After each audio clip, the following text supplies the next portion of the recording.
উত্তরবঙ্গের ৫৪টি বিধানসভার চূড়ান্ত ফাইনাল সমীক্ষা চলুন দেখে নেওয়ার চেষ্টা করি। প্রথমে রয়েছে কোচবিহার জেলা, আসন সংখ্যা ৯টি।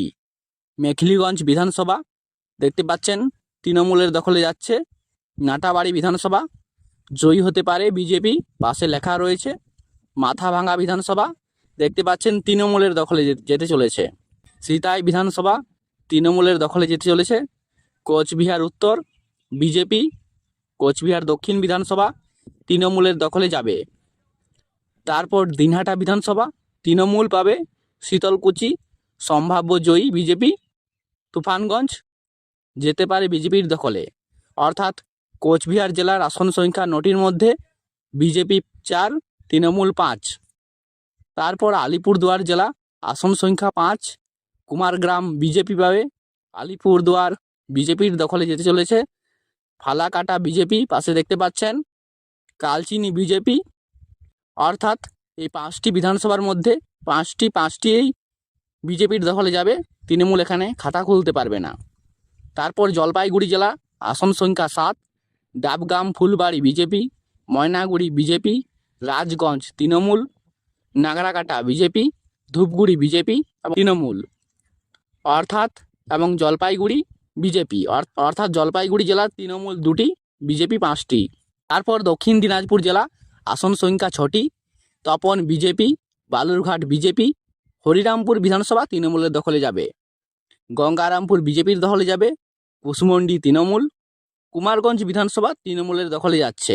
অর্থাৎ দক্ষিণ দিনাজপুর জেলার আসন সংখ্যা ৬টির মধ্যে তৃণমূল পাবে ৩টি, বিজেপি ৩টি। তারপর উত্তর দিনাজপুর জেলা, আসন সংখ্যা ৯টি রয়েছে। এই ৯টি আসন সংখ্যার মধ্যে চলুন দেখে নেওয়ার চেষ্টা করি কোন বিধানসভা কার। চোপড়া বিধানসভা তৃণমূল, ইসলামপুর বিধানসভা রয়েছে, পাশে দেখতে পাচ্ছেন তৃণমূলের দখলে যাবে।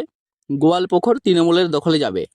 করণদিঘি বিধানসভা, এখানে সিপিআইএম ভালো ফলাফল করবে, কিন্তু শেষ মুহূর্তে এগিয়ে যাবে তৃণমূল। চাকুলিয়া তৃণমূল, হেমতাবাদ পাশে দেখতে পাচ্ছেন তৃণমূলের দখলেই যাবে। ইটাহার তৃণমূলের দখলে যাবে। রায়গঞ্জ বিজেপি পাবে, কালিয়াগঞ্জ বিজেপি পাবে। অর্থাৎ উত্তর দিনাজপুর জেলার ৯টি আসনের মধ্যে তৃণমূল ৭ পাবে, বিজেপি ২, অর্থাৎ উত্তর দিনাজপুর জেলায় তৃণমূল অনেকটা এগিয়ে। পর দার্জিলিং জেলায় আসন সংখ্যা ৫টি। আপনারা দেখতে পাচ্ছেন এই ৫টি বিধানসভা রয়েছে। দার্জিলিং বিধানসভা পাবে গোর্খা জনমুক্তি মোর্চা। তারপর কার্শিয়াং পাবে বিজেপি। মাটিগড়া নকশালবাড়ি পাবে বিজেপি। শিলিগুড়ি পাবে বিজেপি। ফাঁসি দেওয়া বিধানসভা বিজেপি।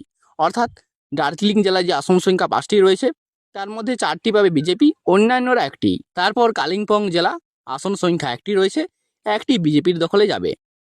তারপর মালদা জেলা, আসন সংখ্যা 11টি রয়েছে। এই 11টি বিধানসভা কার দখলে যাচ্ছে, কোন বিধানসভা, ফাইনাল সমীক্ষা দেখে নেওয়ার চেষ্টা করি। হরিশ্চন্দ্রপুর তৃণমূলের দখলে যাবে। মালতীপুর বিধানসভা তৃণমূলের দখলে ছিল, কিন্তু এবার মনে করছি কংগ্রেস পাবে। মোথাবাড়ি বিধানসভা তৃণমূলের দখলে যাচ্ছে। হাবিবপুরে বিজেপি খুব ভালো ফলাফল করবে, অর্থাৎ সম্ভাব্য জয়ী বিজেপি। তারপর সুজাপুর কিন্তু কংগ্রেসের গড় ছিল, কিন্তু সুজাপুরে 2021 সালে তৃণমূল কংগ্রেস জয়লাভ করে এবং পাশে দেখতে পাচ্ছেন এইবারও আমরা মনে করছি তৃণমূলের দখলে যাবে। মালদা বিজেপি পাবে। রতুয়া বিধানসভা তৃণমূলের দখলে যাওয়ার চান্স রয়েছে, পাশে দেখতেই পাচ্ছেন। ইংরেজবাজার বিধানসভা, এখানে বিজেপি এগিয়ে, তবে খুব একটা বেশি মার্জিনে নয়, তবে বিজেপি সম্ভাব্য জয়ী হতে পারে, পাশে দেখতেই পাচ্ছেন। তারপর চাচল বিধানসভা তৃণমূলের দখলে যাবে।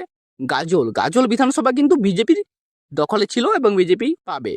মানিকচকে কিন্তু বিজেপি খুব ভালো ফলাফল করেছিল লোকসভা ভোটে, কিন্তু আমরা মনে করছি 26শে নির্বাচনে তৃণমূলের দখলে যাবে, পাশে দেখতে পাচ্ছেন।